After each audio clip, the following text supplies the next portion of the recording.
pemirsa yang budiman, saya Dr. Jojor Putrini Sinaga, SPKJ. Depresi adalah gangguan jiwa yang cukup berat, di mana angkanya cukup tinggi, dan bahkan WHO menyatakan bahwa depresi adalah penyebab nomor 2 kematian tertinggi di seluruh dunia.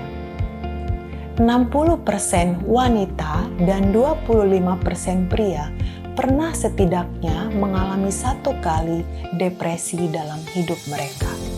Gejala-gejala depresi adalah murung, sedih, lemah, kehilangan tenaga, putus asa, dan merasa tidak ada harapan.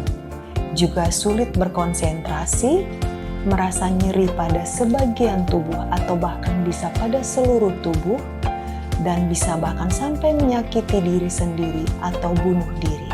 Kita katakan itu sebagai suicide. Penyebab depresi adalah ketidakseimbangan zat kimia di dalam otak, terutama serotonin.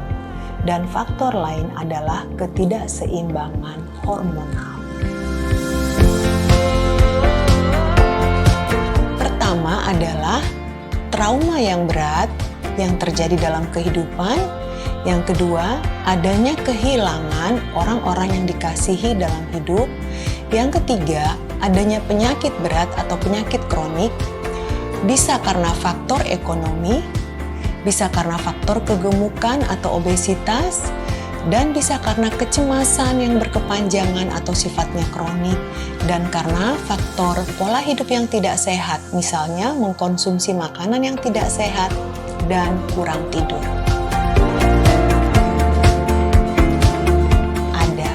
Depresi ada obat-obatannya, yaitu obat-obatan antidepresan. Dan depresi juga bisa diobati dengan terapi CBT atau Cognitive Behavior Therapy, bisa dengan cara relaksasi atau dengan hipnoterapi, juga bisa dengan cara berolahraga dan mengubah pola hidup yang tidak sehat menjadi pola hidup yang sehat, yaitu mengkonsumsi makanan yang sehat dan cukup tidur. Pertama, pergilah berkonsultasi ke ahlinya atau ke dokter spesialis kedokteran jiwa. Yang kedua, kita bisa mengubah pola hidup kita yang tidak sehat. Yang ketiga, janganlah takut minum obat, sebab lebih dari 90% penderita depresi itu bisa disembuhkan oleh obat. Pada gejala depresi yang awal-awal dianjurkan meminum obat selama 2-6 bulan. Dan kita bisa melihat perbaikan dari gejala sekitar 2-4 minggu setelah minum obat. Pemirsa, yang paling penting yang harus kita ingat bersama adalah jangan pernah menganggap remeh gangguan depresi, karena gangguan ini adalah gangguan jiwa yang cukup berat. Dan yang kedua, tidak perlu malu untuk pergi berobat karena Anda tidak sendiri mengalaminya, tapi banyak orang mengalami gangguan depresi.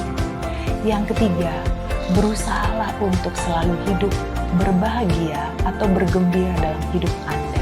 Sebab hati yang gembira adalah obat yang manjur.